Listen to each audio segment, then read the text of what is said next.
Does anyone else want to spectate a game of Dune Spice Wars? Because I do. Thought it might be fun. Fun thing to try. I don't really feel the urge to play at the moment, but I saw this game go up and knew a couple of players in it, and so figured we'd give it a watch and see what we've got going here. It looks like this is just a normal standard map game. We've got Firefly on the Fremen, Andromede on the Atreides, Arimanius on the Smugglers, and Demir on the House Carino.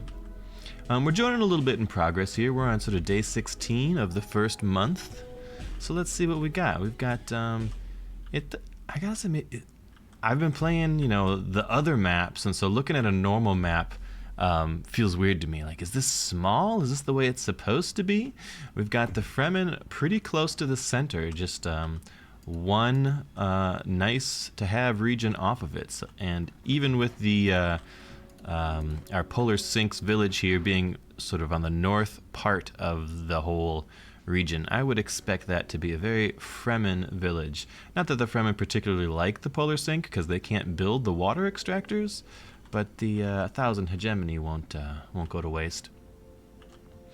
So let's see, we've got Jamis and Mother Ramallo on the Fremen. Jamis is a little unorthodox. I think Stilgar is probably still the way to go as a default, best pick. But Jamis is fun. He gives you extra authority if you liberate enemy villages. He makes your military buffed up a little bit when you're outside of your own borders, so that you could be a bit more aggressive, and everyone knows the Fremen like being aggressive. So we've got Quick Spice here. We've got the Space Cruiser wreck. That's always really nice to have right behind him. Another Spice a little further back. Over to the west, he's got a Sandfall. Over to the east is a Worm Nest. It looks like a really solid spot for our Fremen player. And we're headed into our very first Landsraad Council. Now we got a Fremen with 0 votes and a Smuggler with 0 votes, so this is between House Carino and Atreides. What do they want? Because they're the only people with the actual votes to influence this stuff. Water subsidies, I think, would be a mistake. I think that probably gives it straight to the Fremen. Nobody else is particularly close to the middle. Landsraad investigation doesn't do anything. Infrastructure control would be great. I would have fought for that probably, but looks like Carino gets it for free. Atreides just oppose the Landsraad investigation. Okay, interesting. And the water subsidies does pass as well, thanks mostly to even some Carino votes and a few minor houses. But it'll be the easiest thing in the world for the Fremen to just walk down and take the middle. With now that water subsidies makes it a 0 authority capture, they should do that immediately. Go get it, Firefly. Yeah, it doesn't do Carino any good. Carino probably should have tried to oppose that, though. It's not the biggest thing in the world. It's really just going to turn out to be a little bit of free territory, free authority for the Fremen. And like we said, they've got some really quality special regions, easy access to at least 2, probably 3 spice. This is going to be Fremen. I got to think the Fremen are going to get a hold of the Worm Nest. It's going to be hard for Carino to do anything about it unless they drop an aggressive sort of northern base up there. What are the Carino looking like over here? They've got Princess Urulon, of course, and Gaius Helen Mohiam. She's an unusual pick. I would say she's probably the least picked of all the Carino counselors, but she does give you a bit of extra power in the Landsraad, and this would be an interesting game because it's not a lot of other Landsraad powers in it, so it might be possible for Carino to lean heavily into the political sphere and get everything they want there. Yep, there's a nice free village for the Fremen. They jumped right on it. No reason not to do that right away. What does the land look like for our Carino friend over here? He's got some pretty decent stuff right around his Imperial base. You always like having good regions adjacent to your Imperial base because you've got so much of your tech contributes to the bonuses that you get adjacent to your base. So these things can be important. Rare elements is really nice. Kind of boring quirks on it. The fuel cells, the energy sources are really nice to have as well. Sort of boring quirks on them. Money as Plascrete as money is a real nice pickup actually in your first region. So that's a very useful quirk there.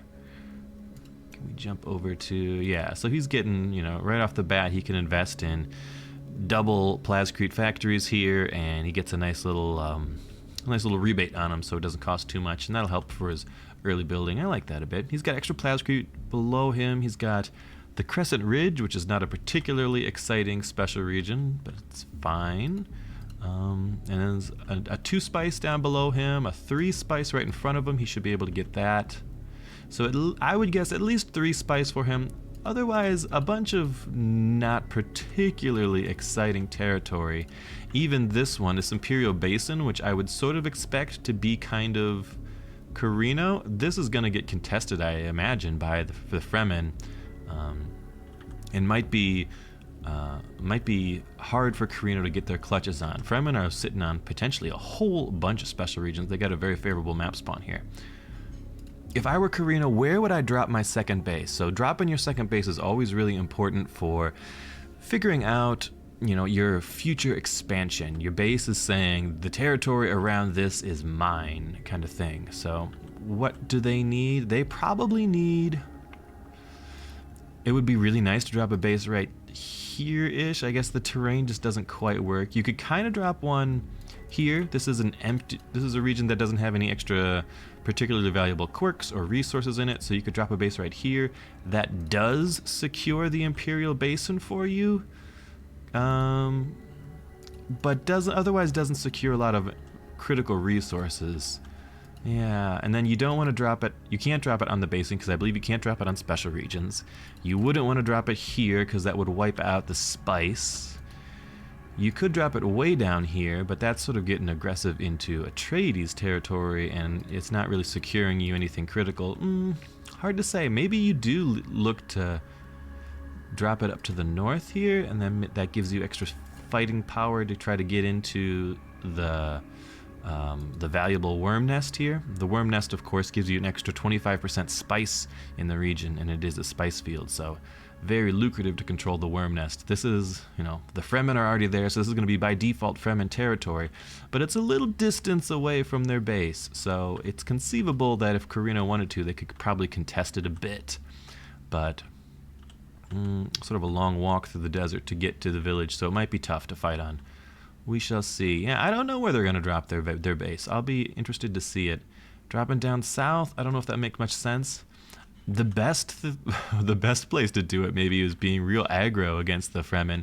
If you dropped your Imperial base here up in Hadrek, which is sort of a junk territory, but the terrain around it is really interesting. These big rock walls and all this desert. It would be really hard to attack, I think. And then that probably secures the worm nest for you and allows you maybe to aggress over into Space Cruiser Wreck, but that is also pretty close to like Blood Feud territory up there. Andromeda is disconnected. Oh no, our Atreides have disconnected. Well, we'll see what we get from them. Let's take a look at the Atreides land while we're here. They've got Thurfer Howitt, Lady Jessica. Those are pretty standard. Demir's asking if there's going to be a remake. It'd be a shame, but it's possible. No, he's reconnected. Game on. Excellent. So Thurfer Howitt is very standard. Not very standard. I would say Jessica is very standard. Jessica has always been good and continues to be so, allowing you to force your enemies into unfavorable peace treaties and things with you. Gives you extra benefits to, or extra defenses to them breaking the truces with you. Treaties have no upkeep, so you could just happily make trade deals all around the world, all that good stuff. Jessica's great. Thurfer's pretty fine. Giving your agents an extra trait can be quite useful. Being able to hasten buildings on stuff can be quite useful as well. I'm fine with those counselor picks. I would say the Atreides look like they have the most breathing room. They've got a wide expanse of territory to expand in here. How do they start here? We can see that pretty normal quirks, nothing too exciting. They grabbed their first spice field. They grabbed some plascrete. They grabbed a second spice field. They've got the Well of Riches to their west, and it looks like that should be an easy grab for them. Second Landsraad Council is up. Scientific Congress is interesting. If you get this one early in the game can make the game much more military oriented. People trying to grab the early red tech with the increase in development speed here can really sort of supercharge some early aggression, so that's always fun to see. Imperial audits would be great for Carino and or Atreides, but the smugglers and the Fremen certainly don't like it. Chome subsidies is kind of meh. I don't think anyone is doing a whole lot on the Chome front right now. No, nobody's done much. Smugglers bought up 40 shares. House Carino starts with 50, so no big movers and shakers. What happened? Scientific Congress. Carino used their edict with their Gaius Helen to change it so that it only affects them, and then they dumped their votes into it and their extra votes from their counselor, and they secured 50% military developments just for themselves. Now that's pretty cool. I would expect seeing some red tech here. You can see it. I love this spectator view. We can even see he's already got it queued up, going straight into parallel training, straight into Imperial protocols. This third column, of course, is always important because this gives you the extra command points you need to build a larger army. And even if you're a bunch of conscripts running into a whole bunch of Fedaykin, if you've got 20 more command points than the other guy's got, he's going to have a bad time. So I like that. That was a cool play. The early red tech will be a good boost for Carino. I don't know how much they're going to be able to make use of it. The Carino army is quite small currently, like 4 units, while the Fremen army is a bit larger. Not too much, I suppose. The Fremen army is 21 command points. The Carino one is 12. So that is a pretty big difference. But the Fremen are going around doing their thing, and I don't really anticipate Carino getting into any early skirmishes unless for some reason he decides he really wants to push for the worm nest, which would be tough, but, you know, possible. Anyways, back to our Atreides friends. What does their overall territory look like here? Well of Riches is great. That should be an easy pickup for them eventually whenever they get around to it. It's a big money region. They've got the Mount Idaho, another great one actually. Big boost in your plascrete income. Not really exciting quirks on any of them, but that'll be easy for them to pick up and nice to have.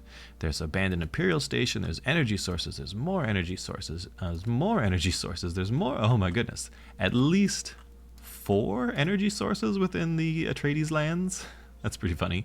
The Atreides aren't really known for their mech play, but they'll be just fine on energy. Energy sources at least also allow you to lean more heavily into, you know, the major buildings as well, which take them.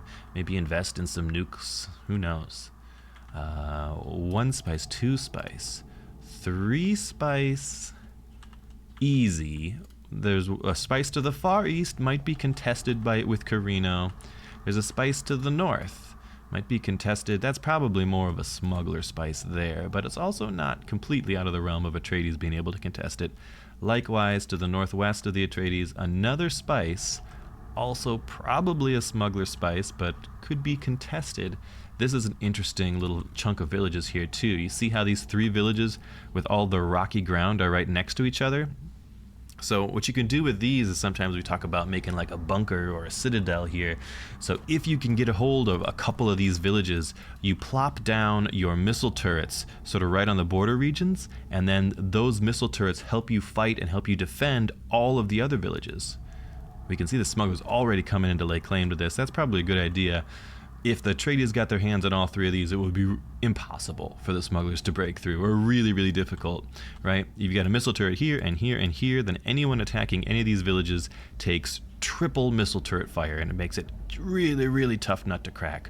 You know, God forbid you also get the one that lets you make even a second missile turret, so suddenly you have 6 missile turrets here.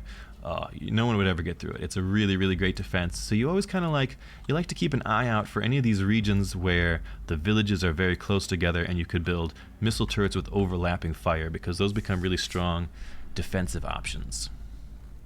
What are our smuggler friends doing here? They haven't decided yet if they're pillaging or if they're annexing.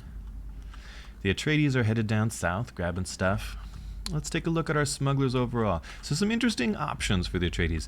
The Atreides are known as sort of a fast expanding faction. I guess they didn't get Paul, so that might slow them down a little bit. Paul, of course, gives them extra authority income if you can get friends with some sieges, but they're going to be maybe more of a standard expanding Atreides. We'll see how they go into it. I wonder what their developments have looked like. They're going more economic, really. The fast expansion is maybe leaning a bit more towards the likes of native customs, cultural assimilation. Native customs, of course, important because it makes it cheaper to reveal or annex any regions with a siege. Cultural assimilation, important because it makes it a lot cheaper to use your peaceful annexation ability. It actually becomes cheaper to peacefully annex stuff than it does to militarily annex it. Where are these guys coming from? What, can I see sieges on the map? Why or why not? I feel like, oh yeah, okay, there's a siege way up there. A siege over there. I feel like I'm having a hard time seeing the sieges. 2 sieges. There should be like 7 of them. Maybe I only see them if the person has them revealed. Nah, we'll figure it out later. Let's go look at our smuggler friends.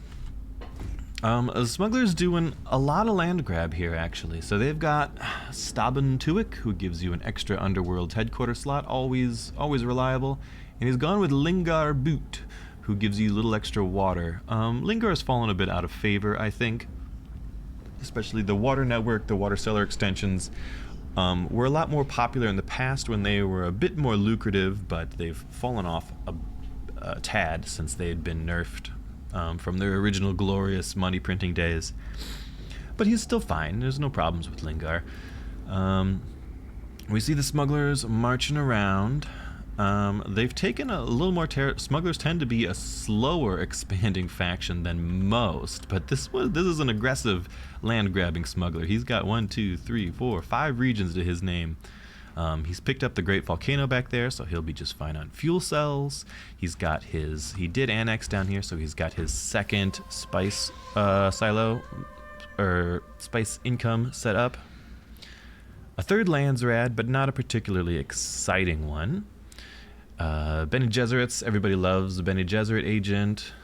Elected faction will get some Solari. I think the Atreides might want that one. That's probably their best bet, I guess. And okay, so we see House Carino put the Imperial's edict on the Bene Gesserit one. They're going to try and get that for themselves and deny it to everyone else. I love that. I love that Gaius play. There, they got it too. That's nice. And the Atreides got the Solari, and the smugglers pumped out their votes and influence in order to secure the private mandate for extra pillaging. Makes perfect sense. That's a big pickup for them too. Smugglers, of course, rely very heavily on a pillage economy. A lot of their early money. He's annexing again. This man is going crazy with the territory grabs. But I guess it's a spice silo, so I could see going.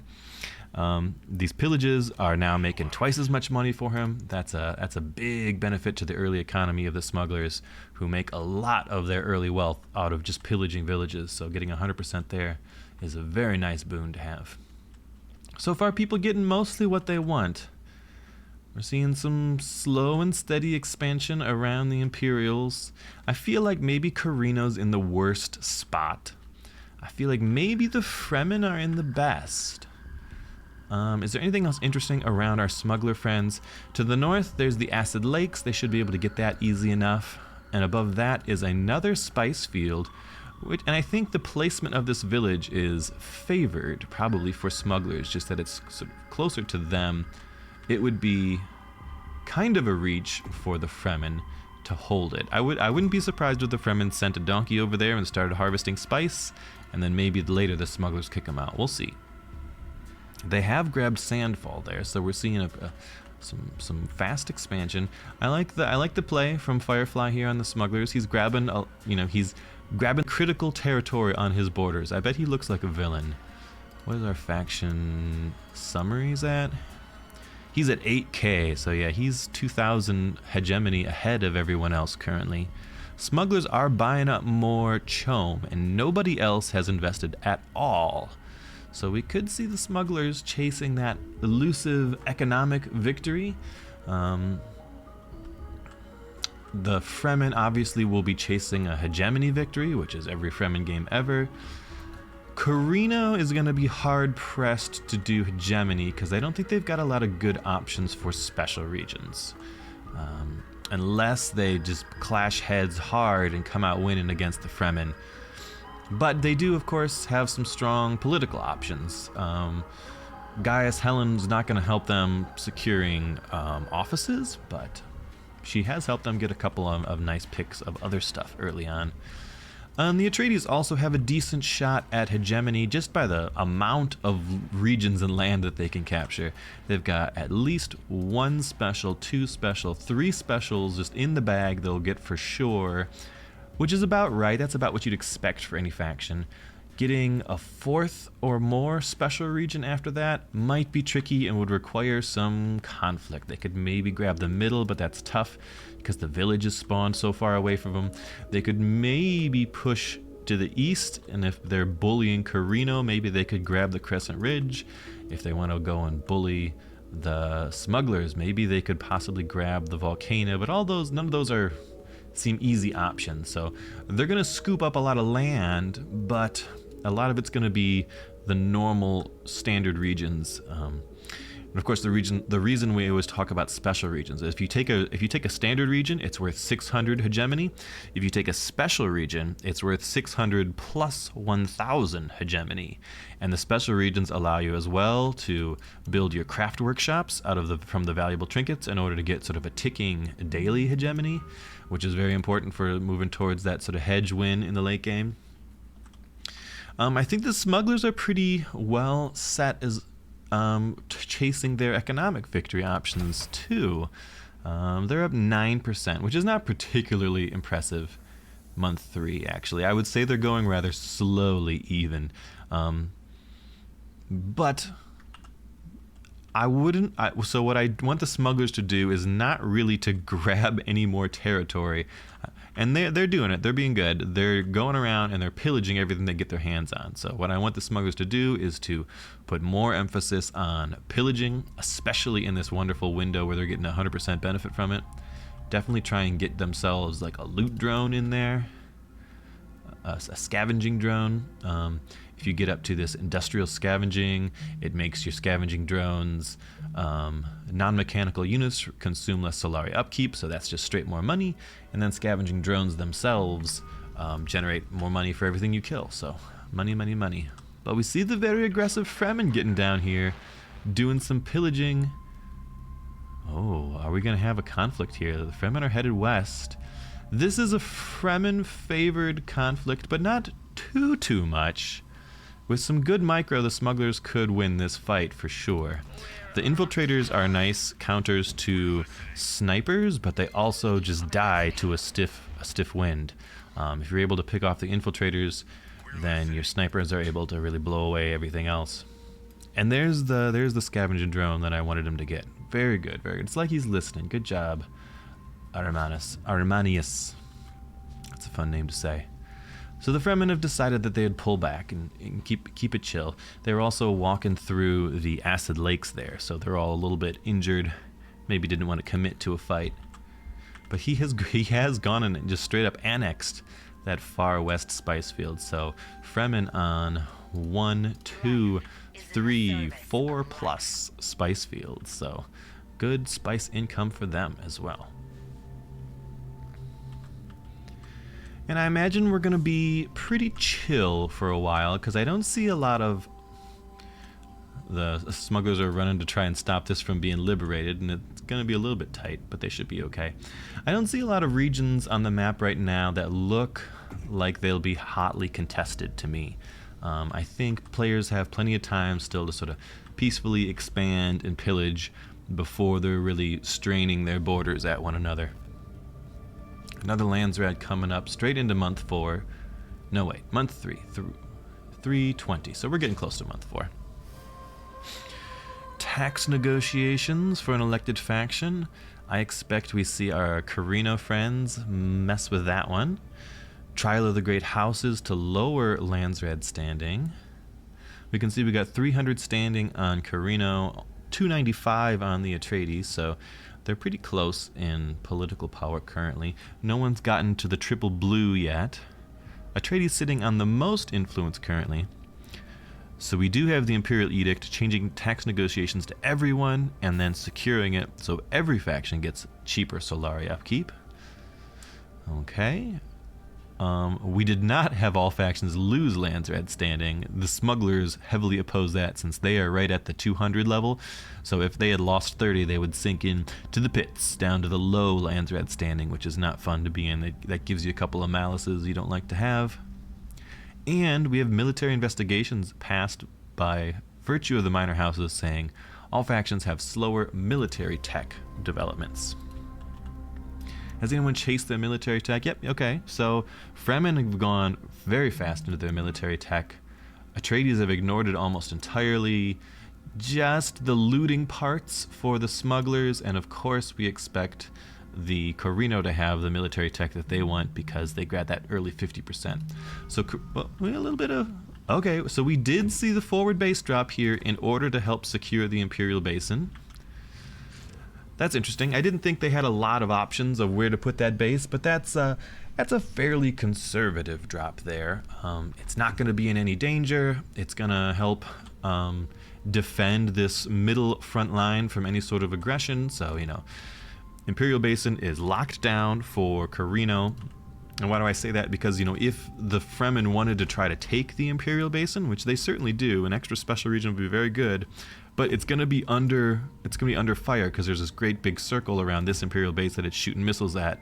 So in order to take this region, you practically have to be able to fight the base or at least kill their army under the base's fire. It's just a really tough ask. It also basically secures this spice field as well.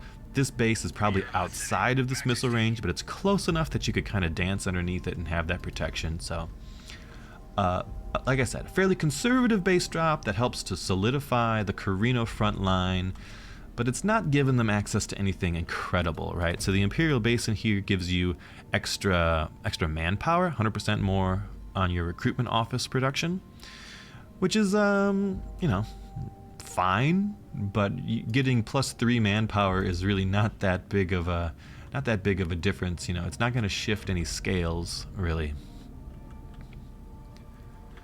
It definitely is bothering the Fremen, who are amassing a rather large army on the border. I think it would be a big mistake to try to contest this. I think they've got better things to do. They're thumpering. Where are you going? Worm riding. Okay, they are worm riding north or west or east. We've got a Fremen worm riding on a sandworm. The whole Fremen army looks like they are headed to the northeast. They are not gonna be friends with Carino. It's possible they're just pillaging around stuff up here, but we've got a bit of a Carino army coming up too. 52 points on the Carino army, only 46 on the Fremen army. So though the Fremen army looks like it's got a lot of men, so it's pillaging these back territories, maybe just to get extract a little wealth from them, maybe keep them out of Carino hands.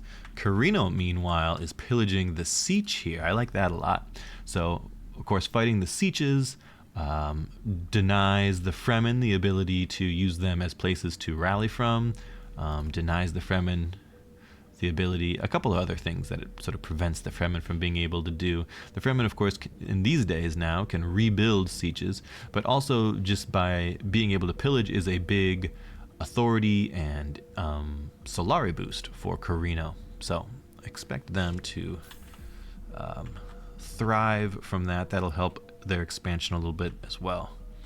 We do see some renegades starting to get set up on the map. You know, renegades spawn and they come and attack a neutral village, and then they turn it into a renegade outpost, which sends stronger attacks out onto the world and also allows you to come in and fight them for a bit of guild favor.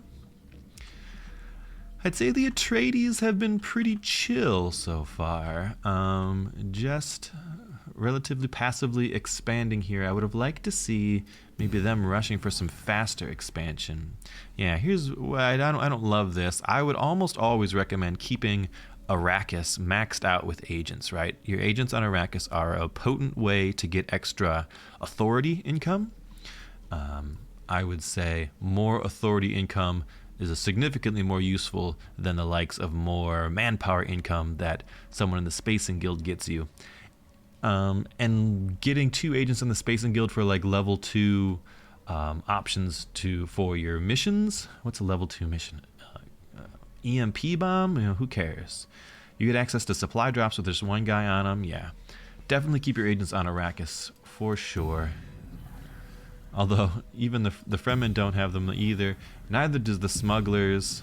Only Carino has all their agents on Arrakis. That's very weird to me. I don't think I've ever not had all my agents on Arrakis. Certainly in the early game when there is still space to be taken, right? Maybe I'm out of the loop. Maybe I don't know what's going on. Am I wrong? Am I out of the loop? No, it's the children who are wrong. We can pop open the resources here. We can take a look at things.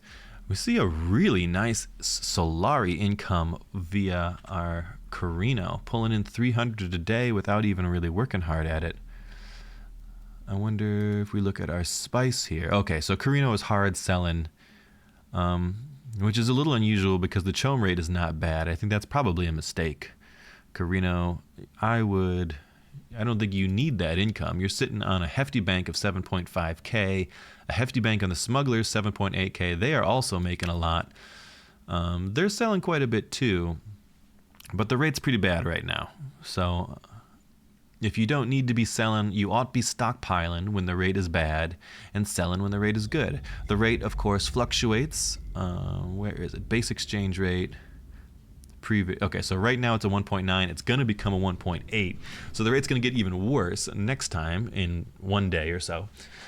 And the rate fluctuates from a 1.5 to a 2.5.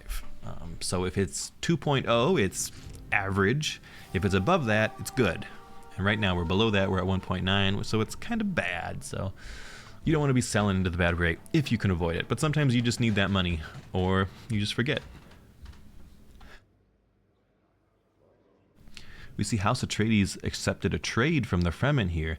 Non-aggression pact, research agreement, and trade agreement between Atreides and the Fremen. I like that. I think that makes good sense. It gives everybody a little extra Landsraad standing for the Atreides here. None of these are particularly exciting options. Gear regs do pass, courtesy of the Carino, so minus military power for the month.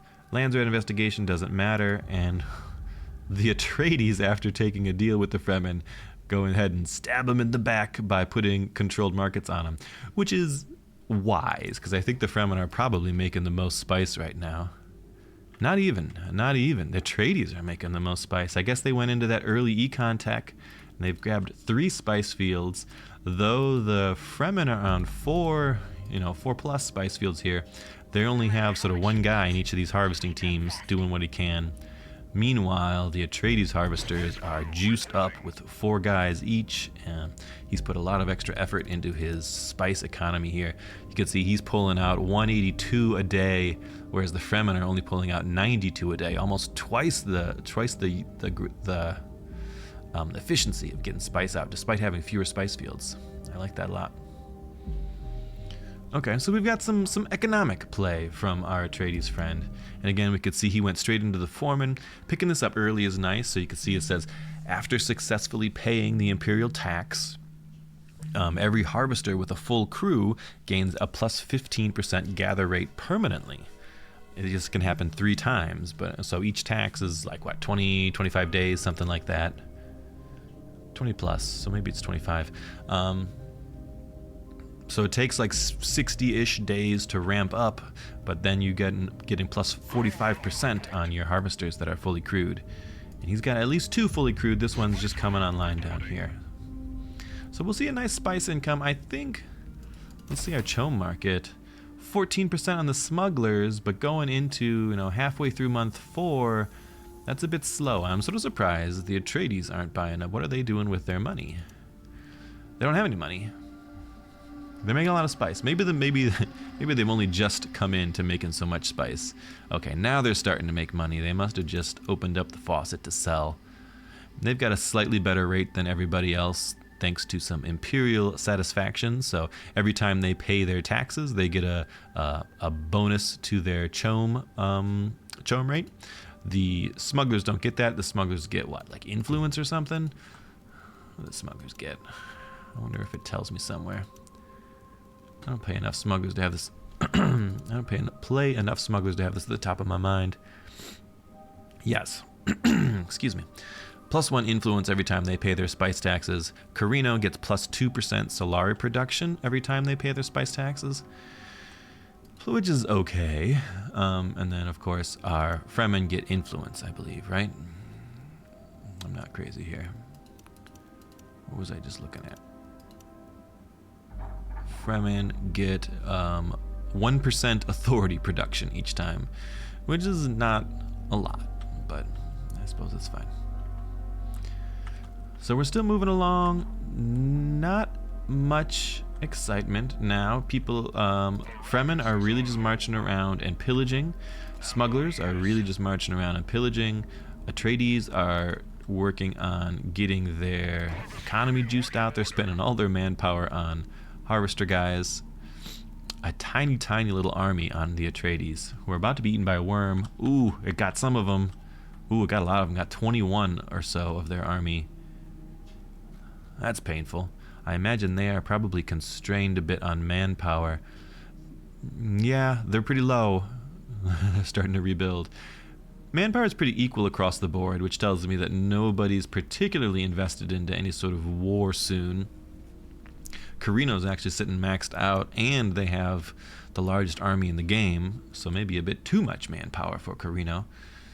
I don't know what they're going to do. They still need to push the borders. They might need to fight the Fremen.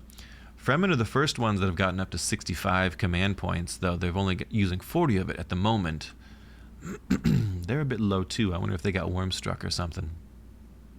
So Atreides are counting on their remoteness to keep them safe, because their army is very, very small right now, and they would certainly suffer if the smugglers wanted to bully them. They could. They could get in there and they could absolutely pillage some Atreides lands, but that's a fairly aggressive play, and it takes an aggressive player to sort of lean into that. Let's check maybe main bases. So we see the Atreides have gone 2 yellow, 2 blue. Quick research center, I love that. Administrative hall, harvester works. Okay, strange that he hasn't committed to the 3 yet. I suppose he's probably saving that for military, which makes sense in the long term, I suppose. Look at this. Speaking of bullying, this really ought to be Atreides land. I'm sort of surprised he hasn't taken it already, because the Well of Riches is just a very lucrative one to have. Oh, and they are annexing it. All right, this is a form of bullying. This is a form of bullying for sure. If you've got a region, a special region that is valuable, that is only a short hop, skip, and a jump away from your main base, that definitely counts as your territory. And the smugglers have come down and say, nope, that one's our territory. And there's nothing the Atreides can do about this right now. We've got 52 command points on the smuggler army, only 37 on the Atreides army. The Atreides are completely tapped out on manpower currently, so they can't even build up. The smugglers are tapped out, but they got a full army. So this will be smuggler territory for at least the short foreseeable future. Smugglers have accepted a deal from Carino, looks like a non-aggression pact, and an imperial mandate. So the smugglers have, where are they? Yeah, a couple of Sardaukar over in the smuggler army to help stiffen the backs of those smugglers. That's also bad news for the Atreides.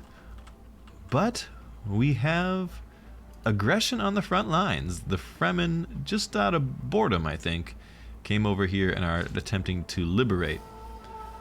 I think we're going to have ourselves a fight. I don't think anyone particularly cares about statecraft tech at the moment. Solari upkeep would kind of hit everyone sort of equally right now. I don't know who that would hurt. Is anyone really poor? Oh yeah, the Fremen are really poor, so they certainly don't want Solari upkeep. Also, the Imperial Edict has happened, so the House Carino is going to put it on just one faction. Who do they not like? Infrastructure control is always a nice benefit to have. I would guess maybe Atreides will try for that, or maybe Carino will just keep it for themselves, and Carino could try to get infrastructure control themselves with their 400 votes? What even is that, Carino? Wow. Okay, so Carino and Smugglers have put the extra upkeep on the Fremen, and we've got some conflict here. The Fremen are using sort of their proxy raiders to try to siege it down, and the Smugglers are going to clean that up easy. The Fremen are also going to be aching. They're sitting at negative 100 a day income, and they're officially at zero, at negative. Ooh, that's going to be tough. You got to pay the bills somehow, Fremen. They are max selling, but the rate is quite bad, and it's only going to get worse in 3 more days. Ooh, that's actually puts our Fremen friends in a bit of a pickle. They're up to a +3 a day, so they're trying to find ways to get money. So what do you do when you go negative? The easiest way, if you're selling all your spice, the easiest way to get back to a positive is probably to find expensive buildings and get rid of them. The likes of plascrete factories, the likes of maybe research centers. You could probably live without this missile battery, this extra plascrete factory. If you are broke, especially a lot of his regions are really well built out already. If I were him, I would probably go through and get rid of a bunch of these plascrete factories, especially ones that are sort of suboptimal. This plascrete factory is costing you 20 Solari a day. It's only making 10, and you need every Solari you can get your hands on right now because times are tough. Carino accepted a trade from the Fremen. The Fremen have offered research agreement, trade agreement, and a non-aggression pact with Carino. So Carino playing all sides here. Do we have friendship between Carino and Atreides? We don't. They're still at war. Smugglers have successfully defended their borders and are going back to some pillaging. What's our Chom market look like? Carino has sold off their shares, actually. Smugglers, meanwhile, are up to 20%. I mean, the smugglers are not going about this very quickly. They're not particularly rich or making that much on a daily basis. But if nobody else buys any shares ever, it does make it a bit more viable. They're going to have a hard time getting over the hump once they get, to a high percentage of shares because they're just not making enough money. But they ought to hit 30% without any trouble, just by nature of the fact that nobody's buying anything. What's everybody else doing with their money? We know the Fremen are broke. The Atreides are starting to make money, but they're investing it in something.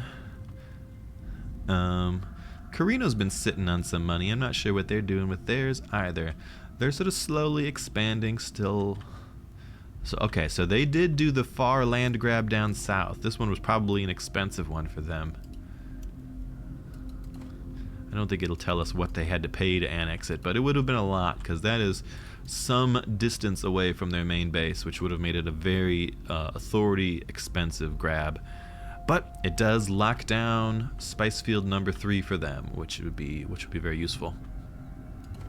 This is not a particularly exciting quirks over there. Who do I like in this position?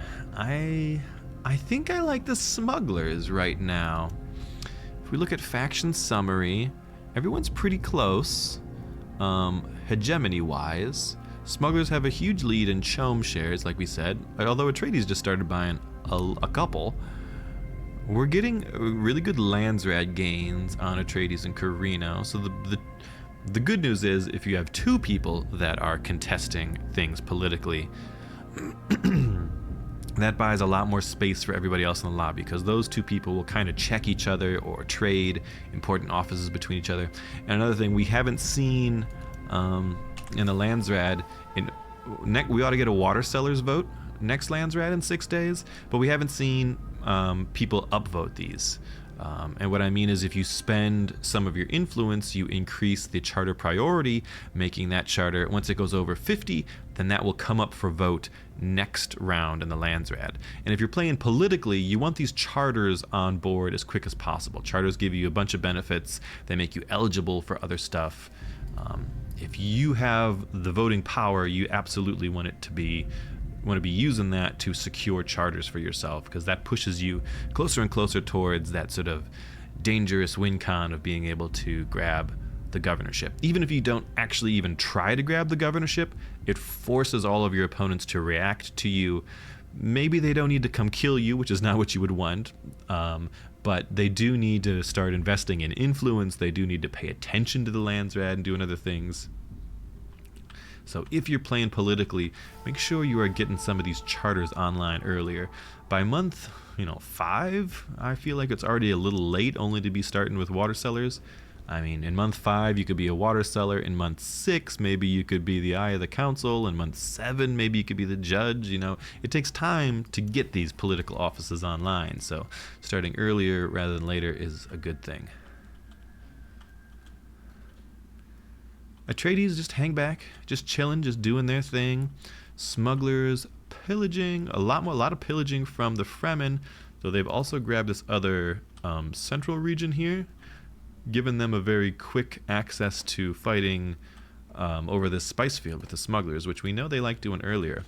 And we saw the Fremen utilize, what was it? Is it our Desert Watchers? No, it's our Stalwart Alliance here. So during liberation of an enemy village, neighboring allied sieges send a supporting raid. So we see there's a siege right here in the middle. So if the Fremen come in here and they want to liberate here, or even way over here, this siege will send out neutral guys to go and hold that siege for them. Here we go. Landsraad's up. Water Sellers is on the docket, and it looks, is a huge influence bank for the Atreides. Though we do have 400 House Carino votes. 400 seems like a lot. So they've done that by building triple blue in their main base, as well as the Emperor's Monument to double the benefit they get from it for a plus 300 votes. So they have a lot of voting power, but their influence bank is small right now, whereas the Atreides are making a lot of influence. And the Atreides secure the water sellers for themselves, despite being politically a fair bit weaker than House Carino. House Carino's opted to grab the Landsraad standing, pushing them up into the very high parts of the Landsraad. But the Atreides are there as well, in part because they just have a lot of, I think they have non-aggression packs all over the place, and I think they must have invested in a bit of extra blue tech. Yeah, I don't know. They're just sitting on a much bigger influence bank there and much bigger influence income, allowing them to be able to contest Carino. So we've got an invisible Fremen army in the middle. They might be thinking of causing a ruckus. We see the smugglers once again headed down south to see if they could push around their Atreides neighbors. Though the Atreides have climbed up to at least 55 command points, putting their army at parity with the smugglers. Smugglers are just pillaging. Atreides are all just camping out at base, keeping safe. Is anyone sitting on big banks of authority? The Fremen are sitting on a lot of authority, so they might want to think of spending that to start annexing stuff again.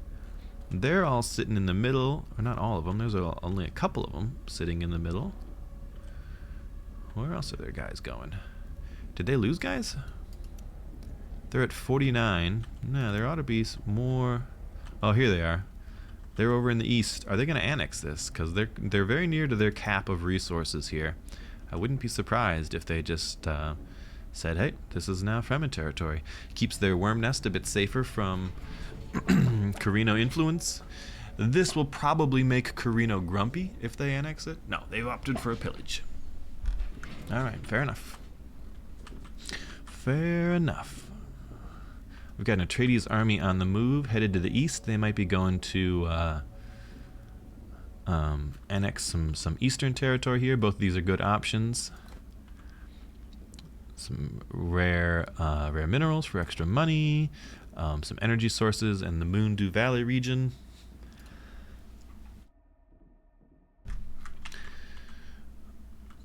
And we're at that that cautious mid-game time where nobody seems like they want to rock the boat, but there's not a lot of exciting things going on. Here's a bit of a rock the boat. We do have the smugglers. I like this. The smugglers are at least being a little more cheeky than everybody else. They're going to take the middle southern territory here. Definitely, again, what would be sort of considered Atreides territory. Why do they want that? It gives them access to some energy sources, but they're probably not hurting on energy considering they're sitting on the great volcano in their backfield. It's just sort of a funny pickup. He's putting an airfield down right away. And maybe because this is empty territory, he wants just sort of a front line that he can get over here and he could pillage all this extra empty territory. That's reasonable. Here's the Atreides down here. They are picking up their Moondew Vale, though I gotta imagine they're not happy with what they see up here with the smuggler army rampaging around. And these two armies are gonna come perilously close to each other as the smugglers attempt to do some pillaging. It doesn't look like anybody else is up to mischief. So the smugglers are pillaging directly adjacent to where the Atreides are annexing. Do they want to fight? Tough to say. Tough to say. Hard to know who would win this. I do like the big old block of snipers.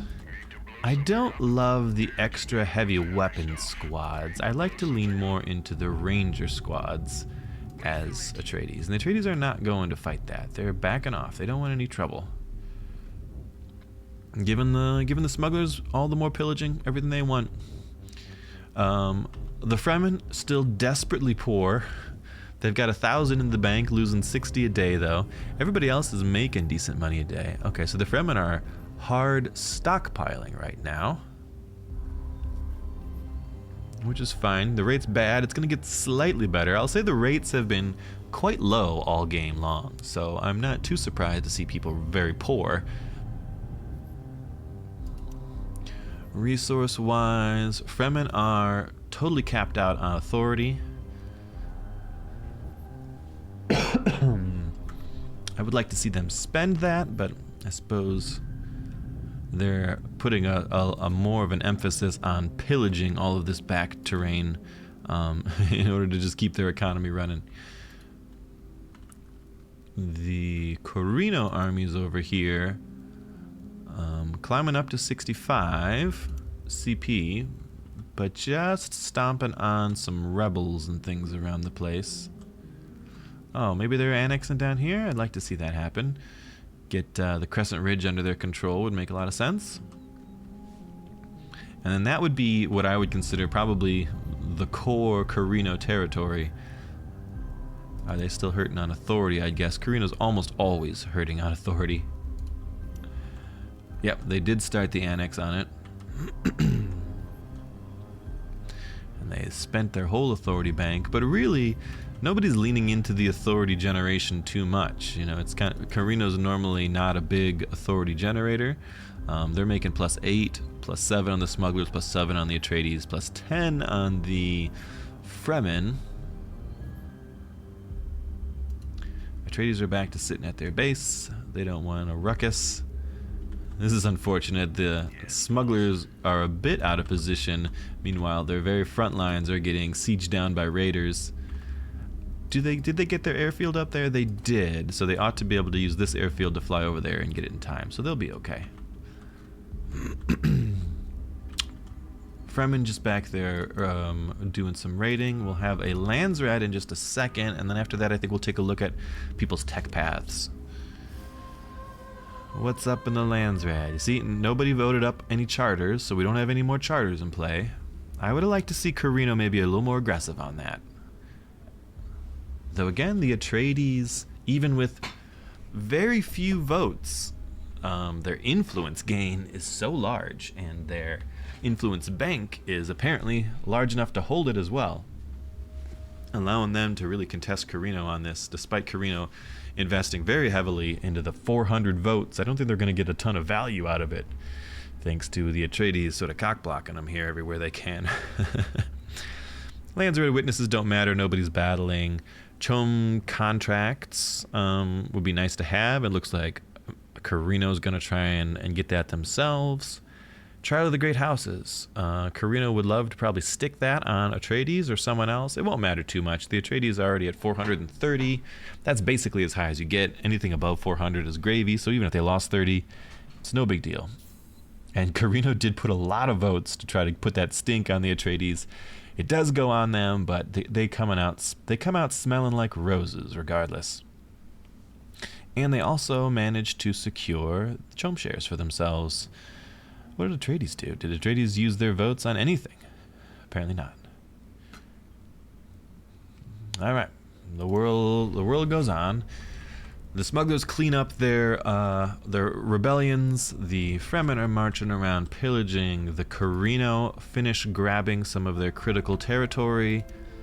And what do our faction summaries look like? No one's making a whole lot of passive yet. The smugglers are starting. I'm guessing they don't even have it. 10 probably just from Underworld headquarters. Yeah, no valuable trinkets. No valuable trinkets. The Fremen actually have valuable trinkets up. The Trouble being are the only ones, but we do see it coming up relatively soon. It's queued up on Carino. The trouble with valuable trinkets is the craft workshops have a very high upkeep costs. It costs a lot of Solari to run your craft workshops, and the Fremen are still operating in the red. They're mass stockpiling, I guess. They're probably going to max out at some point. But if they invest in, and they could build 1, 2, 3, 4 craft workshops, I think a craft workshop is maybe like 32 Solari a day or something. We got some conflict over here. A couple of idle smugglers were trying for some cheap pillaging, and they just happened to run into a Fremen army who wanted to come in and do the pillaging instead. The main smuggler force is to the east, pillaging some of their newly stolen land. So I don't think that's going to lead to any real conflict, just some border skirmishes, as it were. And then over here, we've got Carino pushing up. They killed the militia, and then they left without doing anything to it. Maybe they wanted to annex, but they certainly don't have 400 authority in the bank to do so, because that is a long way from home for them. And they decided not to pillage it. They just headed back home. That's a little unclear. Let's look hegemony-wise. It's moving slowly. Without faster craft workshops, no one's really getting there. Oh, look at that. 37% Chom on the smugglers. Finally, the Atreides are starting to buy a little bit. House Carino's starting to buy a little bit. But smugglers are getting there. They're getting there economic-wise. You know, they've blown past the 30%. So, you know, if someone goes up to 30%, you say, okay, they're just trying to get that Chom board member buff, those benefits, which are really nice. 15% military power is huge. But once they go past 30%, oh no, disconnect on the smugglers. Oh no, tragic. You better come back. Once someone goes past 30%, if it's not just like 31, right? If they're at 37%, that means that they are pushing towards an economic victory. And nobody else is really able to contest it. They're making the most daily. What are we doing? They're pretty light on the spice income. Games are being paused and unpaused. Nobody wants to wait for the smugglers. Bad manners. I'm hoping he comes back. It would be a real shame. to have him sort of in the pole position and then disconnect at a terrible spot. Such is the things that you run into. This might well even be a public game. I saw this posted on a private channel, but I think it was open for anyone to join because it was sitting unfilled for a little while. And we always worry about pub games being filled with people that maybe don't take it as seriously as they ought to, and have some bad manners, or maybe disconnect when the going gets tough. It's a shame. It's a big shame. Who's pausing? Carino's pausing and the Fremen are pausing, so it's got to be Atreides who are unpausing and not willing to wait. That's a shame. Hopefully we get our smugglers back as quickly as possible. Interestingly enough, the computer also, when the AI takes over, I believe, at least they used to, I mean, I haven't played with AI in some time, but they used to just wildly cheat with regards to being able to buy Chom shares. The computer used to, I believe, used to be able to buy up Chom shares sort of like just for free, like without spending money. They just sort of get Chom shares, the AI, which makes it real hard, especially on a higher difficulty. And I don't know what difficulty this might be set in if the AI takes over in this game, but if you play on a super hard, super tough, insane difficulty against the AI, oftentimes I'd recommend turning off the Chom victory against them, because the AI will absolutely cheat their way up to 50%. Oh no, he won't be coming back. Armanius has been replaced by an AI. Oh, that's tragic. That's tragic. We were closing in on a much more interesting end game. Oh, it's really sad to see. Really sad to see. Okay, well, in our new tripolar power rankings, what do we think here? In the new rankings, I think it's very Fremen favored. Have they got anything online yet? Not really. They're at 18.5k. Honestly, what would make me the most happy is if the AI smugglers are able to just continue buying shares and just win the game. That would be very fun.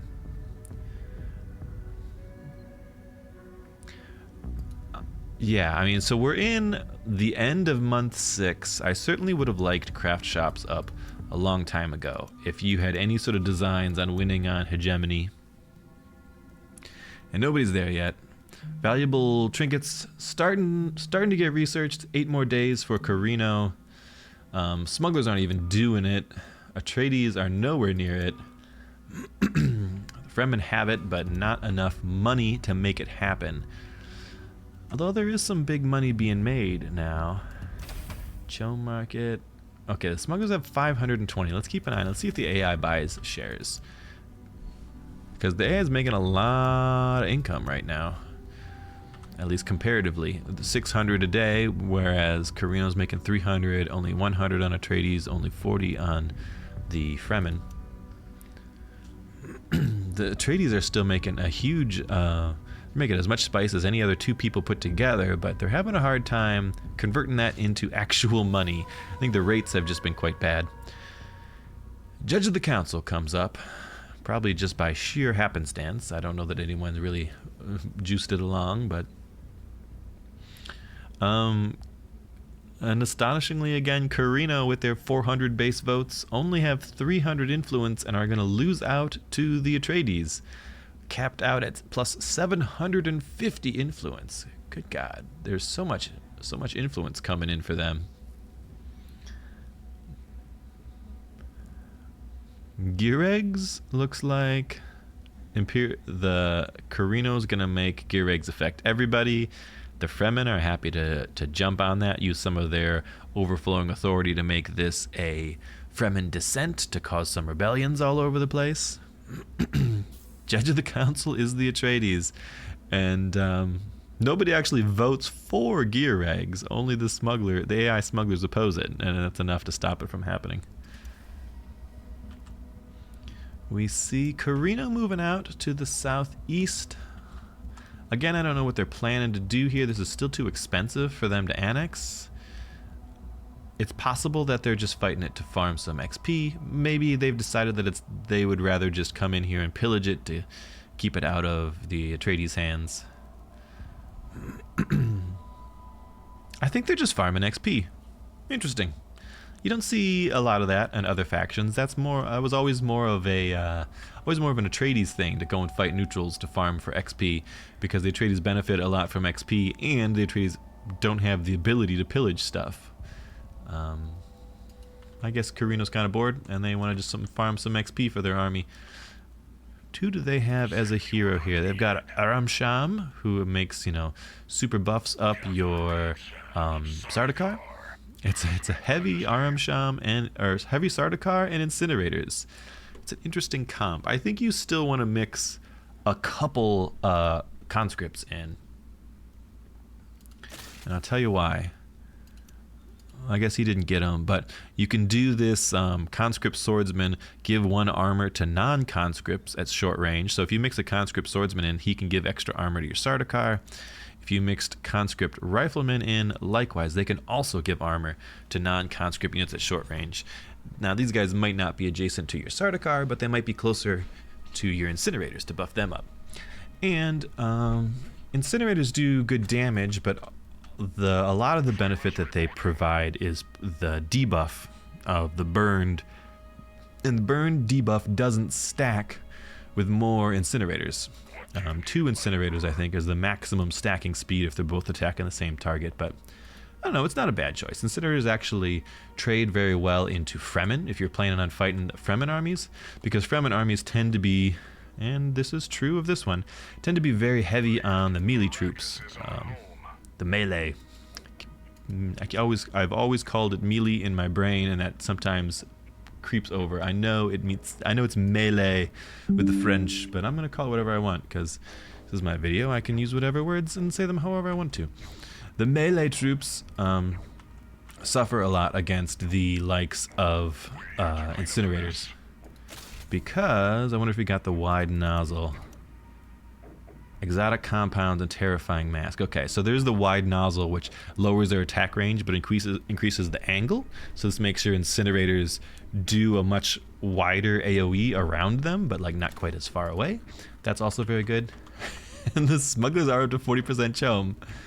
Okay, so it looks like the Fremen are finally going in to pick on them. AI smugglers are purchasing chom shares. Go smugglers go. I hope the AI smugglers win. I would love that. I can't imagine that it would work. It's Fireplaces attack smugs, yeah. I can't imagine it would work.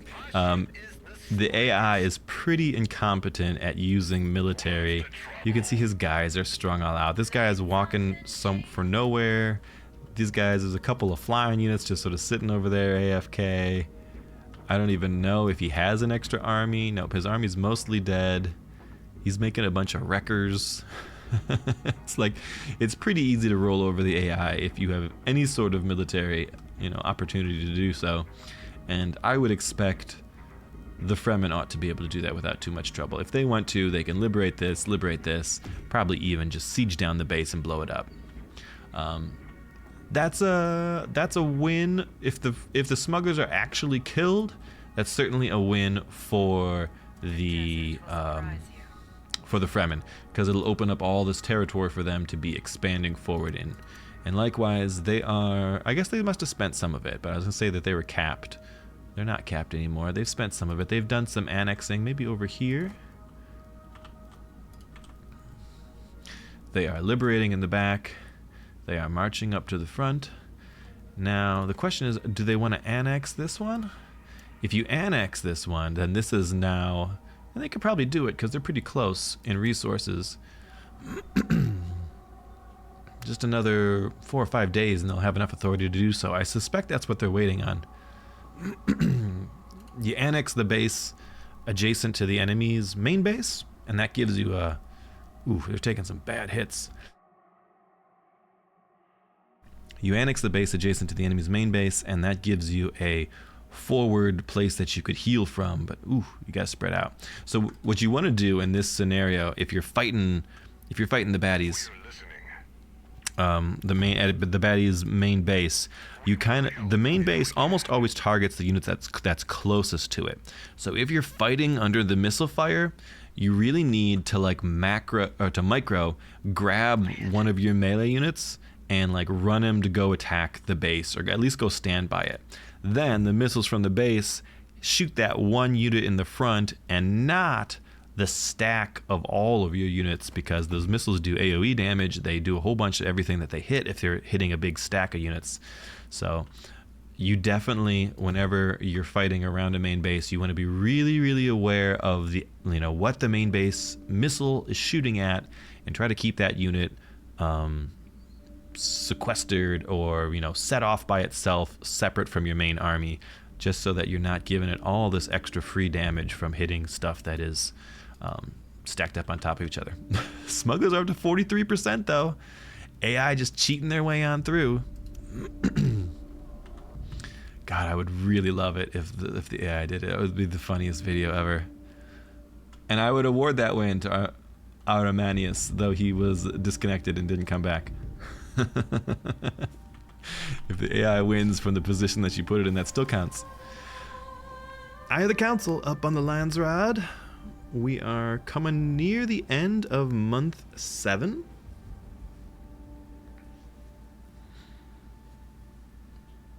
Let's see what we got here. The smugglers have gone and put a bounty on labor rights. The smugglers will pay a bounty if you vote it for them, if you cast a vote on the smugglers, but a vote on the smugglers is bad for the smugglers because it makes them more expensive, but the smugglers are paying other people to do bad things to them. I feel like that might be a little weakness in the AI. Smugglers also get -1 spice exchange rate.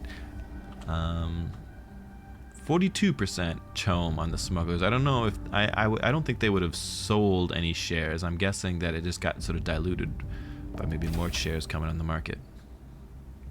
Smugglers at 600 shares, 200 and 210 on Carino and Atreides respectively. The Fremen are going for the kill. They're going to make this their forward base and they're going to batter away at them. Carino, just hanging out, not doing a whole lot. Atreides, also hanging out. If you told me that the Carino and the Atreides were the AI factions here, I wouldn't be shocked. Alright, we see Fremen hegemony up to 21k. Still 19 on Carino, which ain't bad given their circumstances, but they're going to have trouble getting more. Or maybe not. Carino have gone all in on their craft workshops. They finally got them going. Okay, so that's the plan then. Carino aiming for hegemony.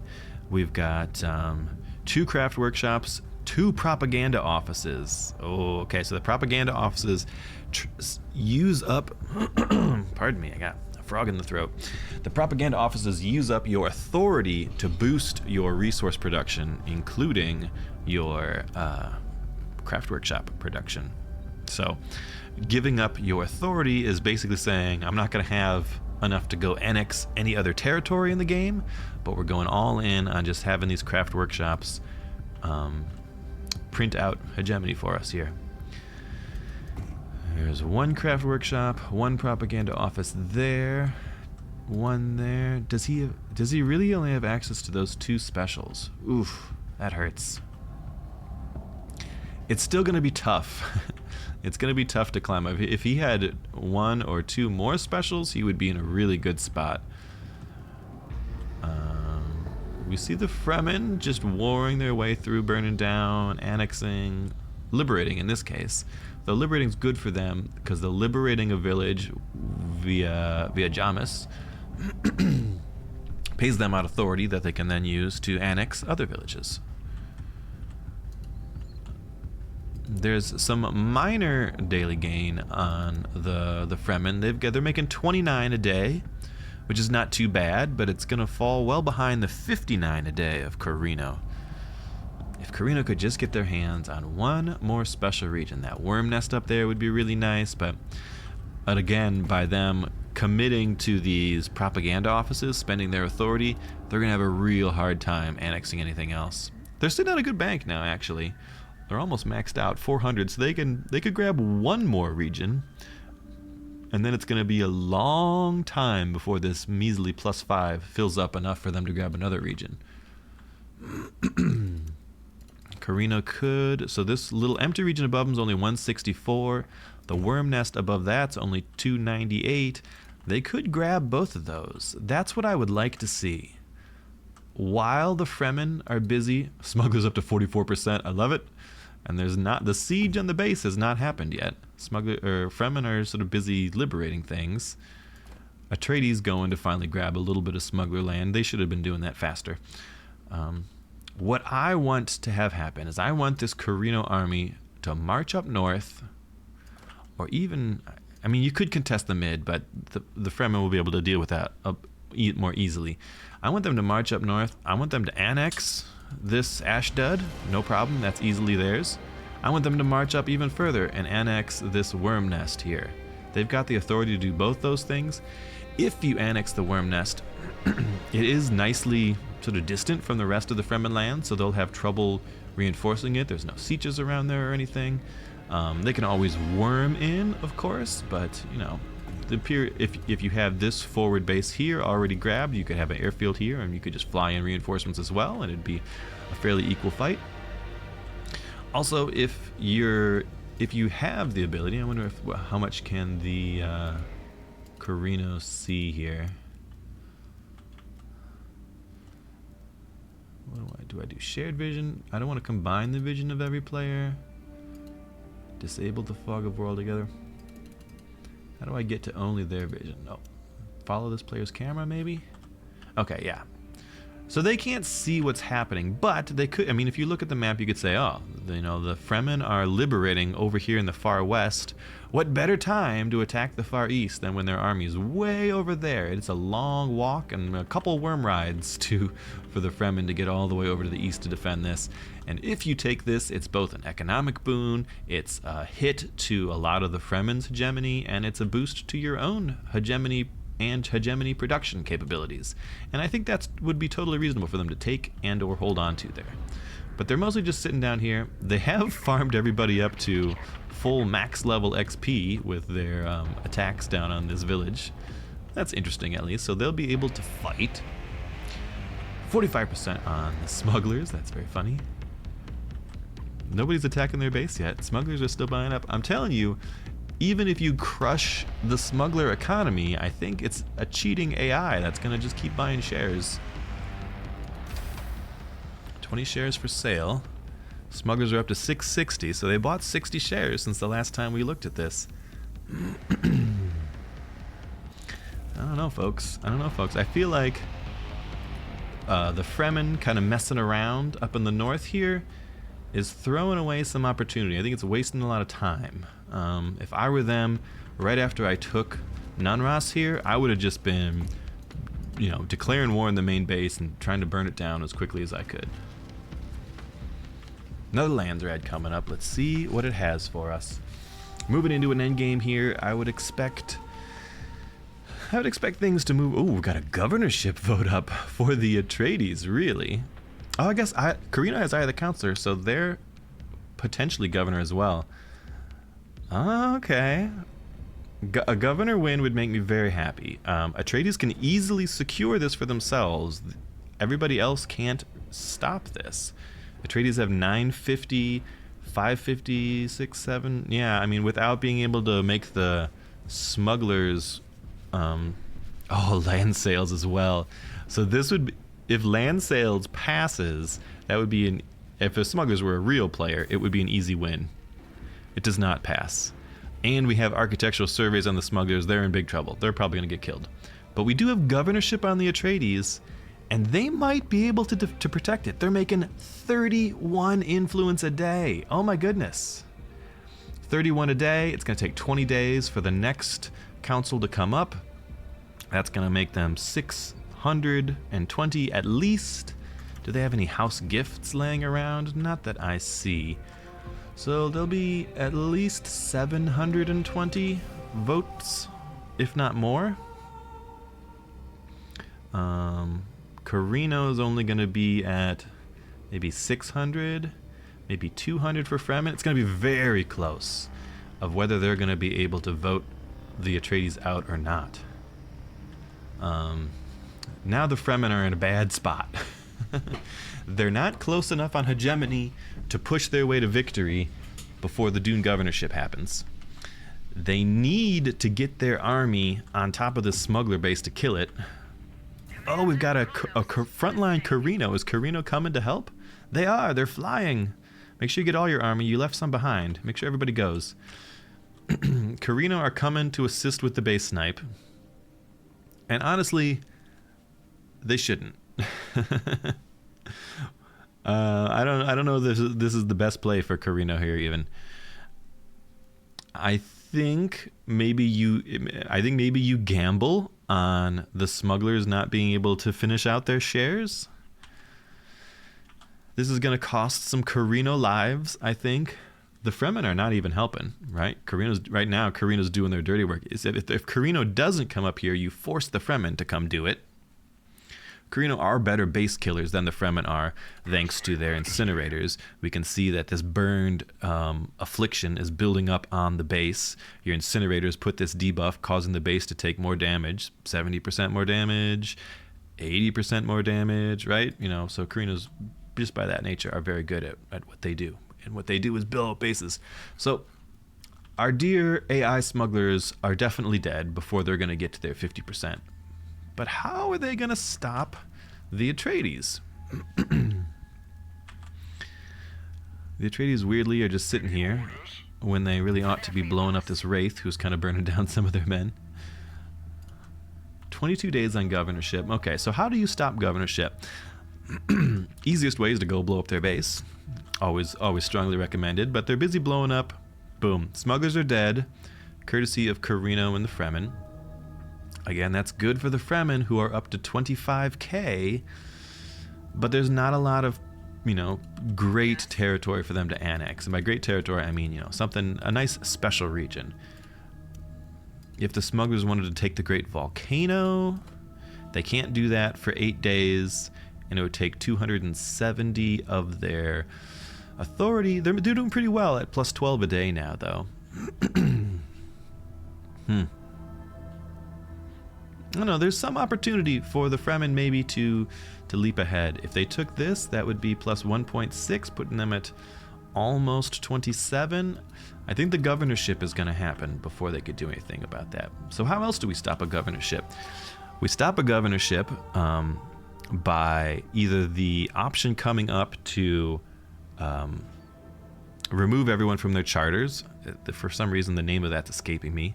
And normally you'd get around that by being the speaker and canceling that from coming up. The other thing you can do, and what looks like they have done in this case, is that you can upvote the charter priority of the governorship charter. And that will cause the whole charter to come up again on the next council opening in 7 days. I think the Atreides are going to be a little light on the votes, even. Unless they can scrounge up extra influence from somewhere. I think the Fremen working with Carino are going to just have enough to beat them out of it. We'll see. But governorship will come up, and again, for voting. And you could just vote... you could vote Carino for the governor rather than Atreides. And you could bounce it back and forth that way. At least keep the Atreides from winning on governorship. Or if you get... I wish I could remember...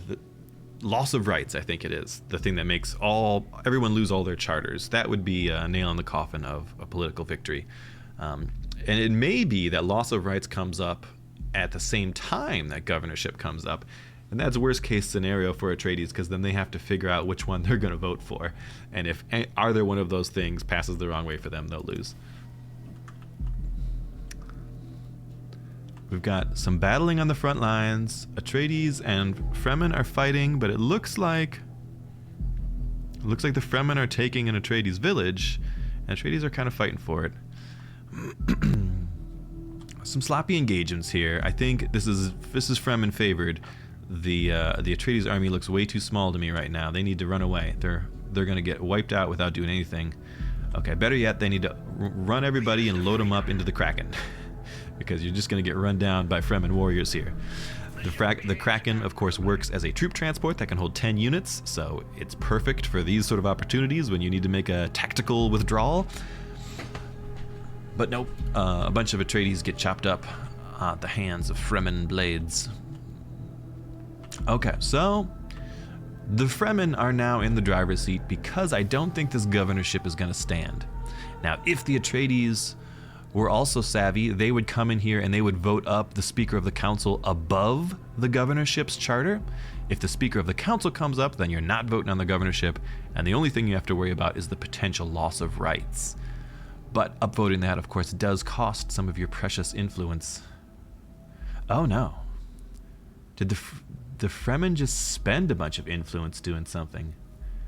The Fremen made a peace treaty with Carino, a political agreement, but signing the political agreement cost a whole bunch of influence, putting them down lower, and they need that influence immediately for the governorship.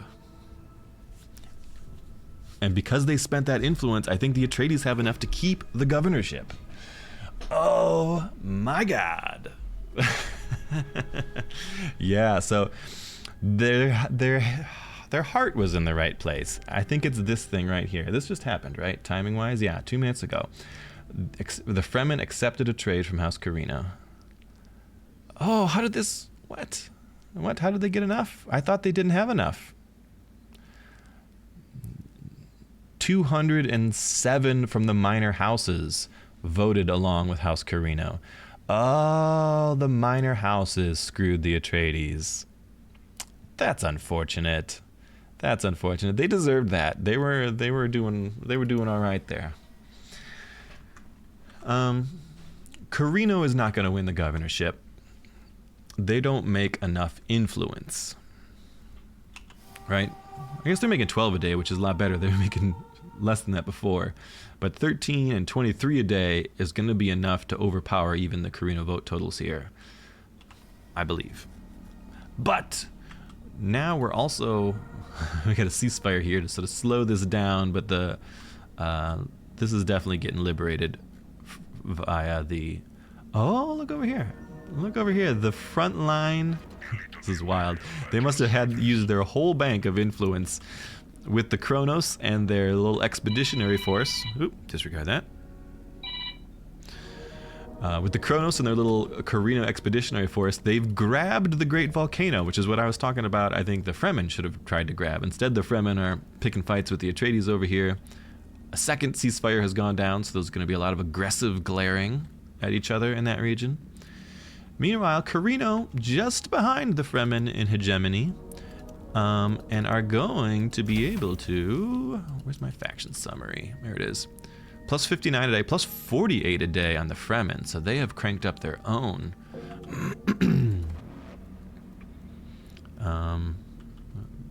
Airfield going up with the Great Volcano. Get your craft workshop up there ASAP, Carino. So Carino's still behind by almost 2k and not ahead enough in their daily income.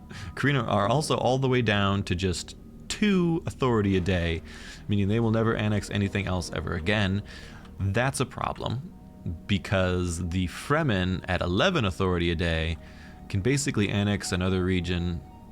I don't know, their Fremen costs are roughly 200-ish to grab any sort of these border regions.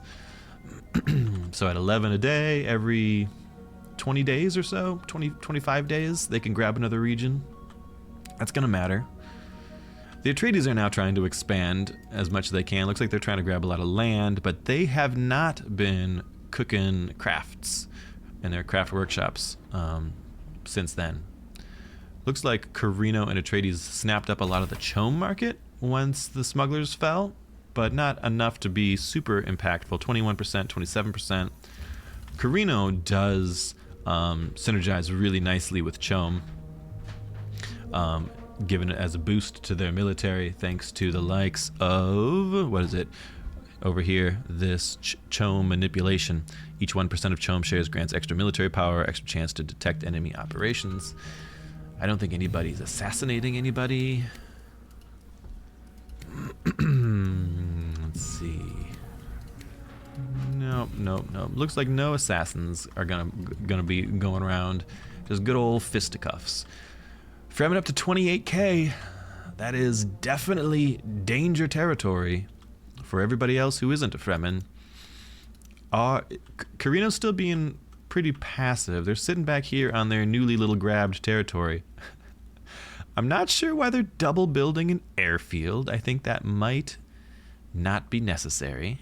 You need a craft workshop up here, my man. Get a craft workshop in your Great Volcano. It's life and death here. All right, so now we're looking at things like spice taxes. Okay, so we just paid the spice tax. That's why everybody jumped up. But with only 2k to go, so I feel like that's certain victory for the Fremen if you can't do something to them in 22 days. In 22 days, we will pay the next spice tax, and a spice tax pays out about 1,000. If you've got your research center, I think it'll pay out 1,200. So figure in 20 days, 1,200, plus also they're making their daily gain of 48, meaning in 20 days it's almost another 1,000 as well. Yeah, that'll be victory for the Fremen on the next spice tax. But governorship will come up before then. How's our governorship looking? Might be tight. 5 days. Hopefully no one wastes their influence on any more agreements. We're going to have roughly 200 here. We're going to have roughly 500 here. These guys are going to be at 660. I think they'll have enough to overpower them. We'll see what the minor houses say. The minor houses really stuck it to the Atreides last time around.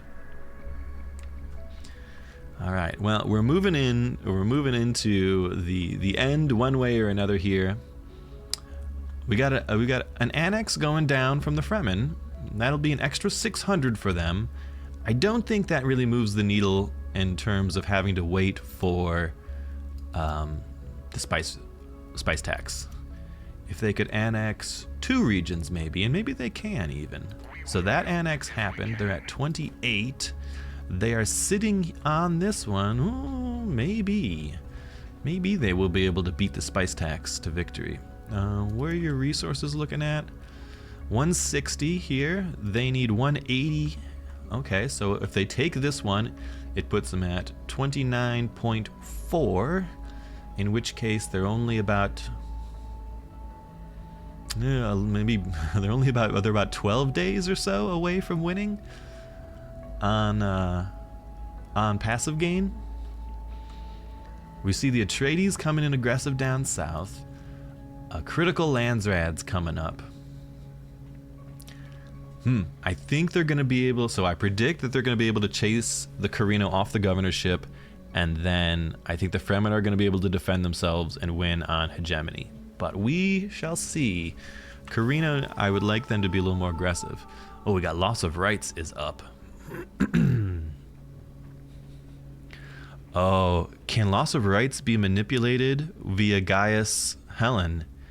And if so, that might be a game-winning play. I don't know. I think it might be able to. Can you change all factions to one faction? Yes, you can. Oh, no. Oh, no. Oh, it's dear to the minor houses. No. I thought it got the imperial decree on it. Only dear to the minor houses. So they're still voting on it with normal vote totals. 760 versus 590 and 200. So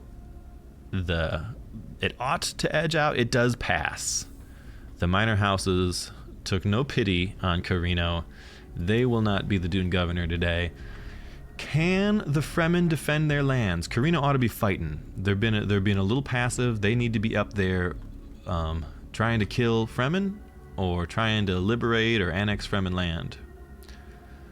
I think this looks like a pretty solid Fremen victory to me. I think the Atreides are in quite a bit of trouble here. Don't leave. Load up all your men. You're leaving your men to die, Kraken. What you could do is when you know you're leaving, you grab all your men, you right-click on your Kraken, and you fly away to safety as the Fremen try and throw weak little hand grenades at you. But looks like instead they're going to leave everyone to die. Fremen did get that second annex, putting them up to 29.6. 12 days left on the spice tax. The only question is, will the tax do it, or will the passive do it? Carino's got no way to bump themselves since they invested all their authority into their propaganda offices, so they can't annex anything. They're making +2 a day, +12 a day. Yeah, it's a Fremen victory as far as I could tell. Successfully defending their lands. I don't even. Okay, here's to the east is the Carino army. I would like to see this a long time ago. A liberate here would be critical, but it's not going to happen in time. I think at this point, 48 a day, and we're sitting at quite a bit. 48 a day, 5 days, less than that, 4 days, and it's a Fremen victory via passive hegemony, and that they are going to manage to beat their spice tax in 9 days. This doesn't matter at all. A liberate takes about 7 days, I think. We can see. I think we can see. They're starting to liberate. It'll go back to neutral in... Why isn't there a timer on it? I still believe it liberates like 5 or 7 days. Something. At least 5, maybe 7. Something like that. My brain's old and decayed. Too many days is what it takes. Fremen are going to contest it, but it doesn't matter. Their passive's going to take it over. The game's going to go to Firefly on the Fremen. Sad, sad, sad that Aramanius disconnected just as he was about to push in for Chom. I think he would have been able to mount a much better defense if he was not taken over by an easy AI. We got a battle going down. We got missiles raining. I think Carino's managed to hold their aggression, but it doesn't matter. Oh, and they got nuked. Orbital strike. Who nuked? Didn't tell me. Was there a nuke? I feel like that was a nuke, right? Yeah. I didn't even see who did it, but it doesn't matter. It was a foregone conclusion at that point in time. We had 27% on Carino, 23% on Atreides. So I think my takeaway for that game, my recommendation for folks is that you need to be a little more aggressive toward your chosen win cons. I think everybody was hanging back maybe a little bit too much, and it allowed the Fremen really to take advantage of that disconnect situation. It allowed the Fremen to more or less sort of move around unhindered. You know, Fremen are fearsome foes, but you shouldn't be afraid to fight them. Everybody else are fearsome foes as well. You just got to find the right circumstances, the right, terrain, the right army composition. Fremen were so poor for much of the game, that I think you could have just sort of ground them down via attrition over time. I really would have liked Carino to try to contest that spice field earlier. At the very least, just fight them over, right? We can see the Fremen built up an army and they just had the army the whole game. You gotta kill that army, right? A couple times. Development-wise, everybody was pretty much parity between all the factions, despite some different knowledge.